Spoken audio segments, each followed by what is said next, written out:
In 2019, federal agents working with Homeland Security's Crimes Against Children's Task Force descended on a car lot run by a man called Josh Duggar. If the surname sounds familiar, well, it should. Josh was the eldest son of Jim Bob and Michelle Duggar. He was their pride and joy, the son who could do no wrong, their image of the modern-day Wally Cleaver. When the agents in charge sat down with Josh to discuss what was happening, Josh sarcastically asked if someone on his lot had downloaded child pornography. And despite his attempt at making a joke of the situation, it would turn out that, yes, someone had downloaded child porn, and the agents were sitting right across from the very man who had downloaded it. This wasn't the first time that Josh had been caught red-handed, but it was the first time that he would have to face actual consequences for his actions. For the uninitiated, Josh Duggar has a history of getting away with things that were either illegal or completely immoral. His parents' refusal to hold him accountable for his actions, and his church's cult-like teachings did nothing but nurture his hubris, making him feel as if he could get away with anything. And for most of his life, he did. But that all changed the day the law came knocking on his door. Only this time, there was nowhere to run and no one to cover for him anymore. Josh's degeneracy started when he was a minor. He and the rest of his siblings were raised to follow the teachings of Christian minister and complete piece of human shit, Bill Gothard. Gothard essentially preached the way he thought the world should be, where men have all the power and all the control within the family. As for the women, well, they were raised to have only two functions. One, to be a submissive spouse, and two, to have kids. Gothard's teachings also preached that men were free from accepting any kind of blame for their failures. If a man didn't succeed, well, that's his wife's fault. And if a man were to, have an affair, yeah, that's also his wife's fault. Gothard's backwards and dangerous teachings ultimately served as a breeding ground for the worst behaviors imaginable. He put men on a pedestal, or under an umbrella, with God being right above them, with women essentially being less than second-class citizens in his eyes. That sounds like a great system to build a family around, and that's just what the Duggars did. The boys were raised to work hard, and the girls were taught to serve the moment they could walk. The church's at-home curriculum had a profound lack of educational material. They were taught merely the basics, with no knowledge of the world that existed beyond their narrow beliefs. There was no health or sex education whatsoever, meaning they were expected to have their first experiences the very first time they laid with their wives or husbands. That can lead to some pretty nasty repression, and in Josh's case, it manifested itself at a pretty early age. In 2002, Josh began sneaking into his sister's rooms when they were asleep and touching them inappropriately. They would inform their father, but he pretty much brushed it off, refusing to even believe that his son was capable of this. That was until Josh came to him and confessed what he had done. When hit with this horrifying news, Jim Bob chose to consult with his church elders for what should be done with his son. And what do you think good old Jim Bob chose to do about his son sexually assaulting his own sisters? Did he A, call the police, B, get proper counseling for his son and daughters and work towards fixing the issue, or C, send him off to do unpaid child labor in the hopes that he'll somehow return a better person? The answer is C, by the way. Just in case you didn't see that coming. The situation was originally kept under lock and key for a while, but eventually, the story broke. In June of 2015, the Duggar family did an interview and Josh's parents did everything they could to downplay the severity of his actions. They believed that simply being young absolved him of all wrongdoing. When you heard that the behavior had resumed, describe what that was like for you. We thought, at first that Josh, was on the road to mend, at first, but he was still a kid, and he was still a juvenile. He wasn't an adult. When Josh's sisters, his own victims, spoke out about him, it was very clear that they had been coached about what to say. The record as being two of Josh's victims. Mm-hmm. Does it feel strange to use that word? I think we didn't choose to come out and tell our story. This wouldn't have been our first choice, but now that this story has been brought about, we really feel like as we've been seeing these headlines, as we've been seeing things that people are saying about our family, we feel like as the victims, we have to come out and speak. This is something like we chose to do. Nobody asked us to do this. Jess and I were talking, we're like, oh my goodness, most of the stuff out there is lies. It's not truth. Mm-hmm. And it was pretty evident that this was all about protecting the family brand. And Jim, Bob, and Michelle clearly had no qualms about asking their daughters to suppress their pain and suffering for the sake of a paycheck. 2015 would only continue to be a bad year for Josh Duggar. Before the story broke, he was the executive director of the FRC, an organization aimed at returning America to the apple pie setting that only existed in 1950s marketing ads. Once the story leaked, Josh was forced to resign. Things only got worse when the Ashley Madison scandal came around. It was then revealed that Josh Duggar not only had an Ashley Madison account, but that he was also utilizing their Affair Guaranteed package. He was spending thousands of dollars in the hopes of being able to cheat on his wife, the mother of his children, the woman he made a sacred vow to before his God. Josh eventually came forward, admitting that he was nothing more than a complete hypocrite. Even after being outed as a predator and as an adulterer, his wife Anna still chose to remain by his side. She had been raised from an early age to believe that all of his shortcomings were her fault. According to the teachings of Bill Gothard, if Josh was being unfaithful, then it was her fault, not his. Eventually, Josh was removed from the family's brand and was given a job working out of his family's car lot.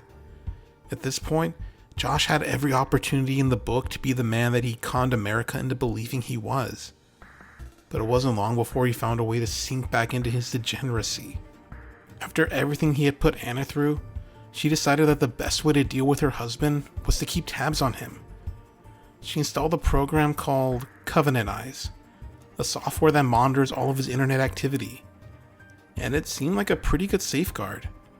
But if there's one thing that addicts are good at, it's finding ways to still get their fix.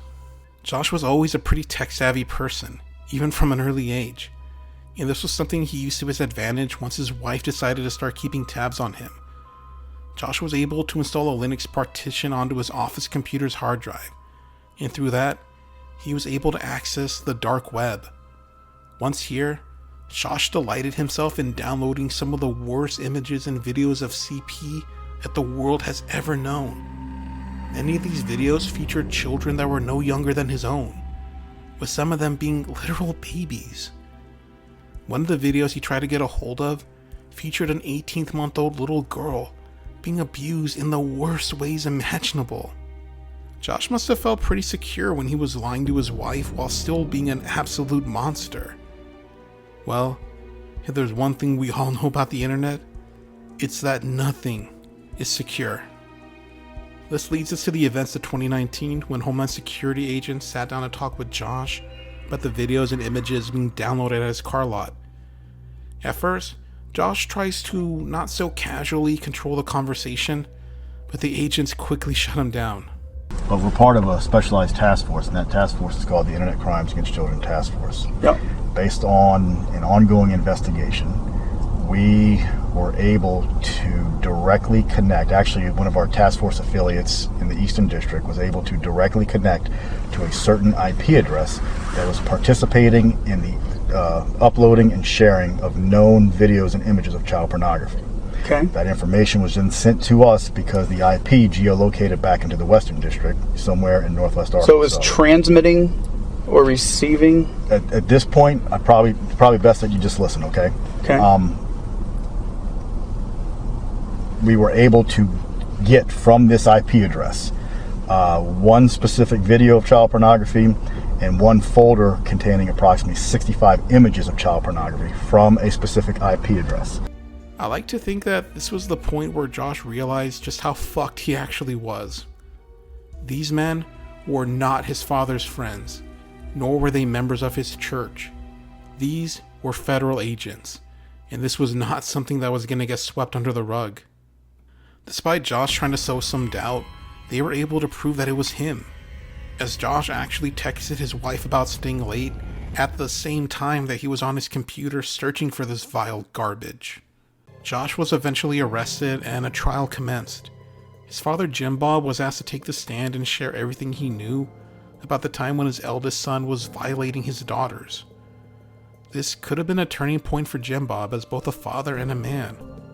He could have earned his daughter's trust back and held his son accountable for the things he did. Instead, Jim Bob lied his ass off and played stupid, not fully remembering everything that happened. The judge later discredited him as a witness, saying that he had selective memory lapse, which is just a polite way of saying that, well, he's completely full of shit. As we've established a couple times already, Josh has a certain proclivity when it comes to not taking accountability for his actions. And when it came time for Josh's team to present a defense, they pointed the finger at one person, Josh's friend and co-worker, Caleb Williams. Caleb was someone who had known Josh for years, and at the time of his arrest, Caleb was working for Josh at the car lot. There are some who see Josh's hiring of Caleb as both a strategic and calculative decision, mainly for one reason. That reason being that Caleb Williams is a registered sex offender. During Josh's discussion with the agents, he mentions that everybody who works at his car lot has access to his computer and electronics. While that might sound like Josh's attempt at a generic excuse, it's very likely that this was him trying to pin the blame squarely on Caleb. Josh probably thought that by hiring a registered sex offender, he would free himself from all potential inquiries. In his mind, the authorities would have looked into Caleb's past and arrested him without question. Josh's team did everything they could to push this narrative, but it was all for naught, as Caleb literally wasn't even in the state when these downloads were occurring. Josh's team then attempted to come up with some trivial narrative about Caleb finding a way to remotely access Josh's computer, but the judge surprisingly didn't buy it. And when Caleb eventually did find his way to Josh's trial, the judge had forbidden Josh's defense from using Caleb's criminal past to influence the jury, as it wouldn't be fair to judge Caleb for a crime that, well, he had already paid for. Josh's team did everything they could, but there was no denying that it was Josh and Josh alone who sought out that disgusting material. Just the idea that Josh was willing to pin his crimes on a man who's already looked down upon is nothing short of evil. If nothing else, this proves how selfish and vile Josh is. Even if somehow he was able to pin it all on Caleb, what was going to happen the next time federal agents showed up to raid his lot? Did he just happen to have an inventory of employees that he was willing to throw under the bus to protect his sorry ass? While the trial was going on, Josh's wife and mother both wrote letters to the judge, claiming that Josh was an amazing person, a good husband, and a great father. Yeah, this is the amazing person who made a habit of sexually violating his own sisters. This is the good husband who was willing to pay thousands of dollars for the chance of cheating on his wife. And this is the great father who lied about working overtime so that he could hide in his office and jerk off to babies being tortured. Josh was eventually sentenced to serve out 12.5 years in prison. He's made attempts at appealing his sentence, but they keep getting shot down. Josh and Jim Bob have even tried taking his case to the Supreme Court, but I'm pretty sure our judicial system has more pressing matters to deal with. While 12.5 years is certainly a long time, it hardly feels like a fitting punishment, given all the crimes that went unreported. It's honestly insane that he was able to get away with so much and for so long. But for as much as his parents tried, they couldn't protect him forever. When Josh gets out, he won't have an easy life, and he'll most likely not have a great relationship with his kids either. Even after all he put her through, Anna still refuses to leave him. Ever since Josh went away, there's been a lot of talk about her. Some say that she's completely brainwashed, and there are even those within her own community who have the nerve to blame her for Josh seeking out child porn to begin with. They claim that had she been a more dutiful wife, then Josh wouldn't have been going behind her back to pleasure himself to children being abused in the worst ways imaginable. I don't believe that for 1 second. Anna did her best for Josh, But in the end, he was the one who failed her, his family, and his children. She didn't create a monster. The simple fact is that Josh had already been labeled as bad product long before he ever came into her life. For a while, Anna had to rely on Jim Bob and Michelle for financial support. But it looks like things might be turning around for her, as she's looking for ways to be a little more self-reliant. But even with all that going for her, she still has no plans to divorce Josh, as she still calls or visits him whenever she can. For as much as I want to fault Anna for choosing to turn a blind eye to the monster she still calls a husband, I can't. At the end of the day, Anna's a victim, not just of Josh, but of the culture she was born into. I can't tell her what to do, but there's a part of me that hopes one day she'll wake up and realize that she's not waiting on her husband. She's waiting on a hypocrite, a liar, an adulterer, and above all else, a monster.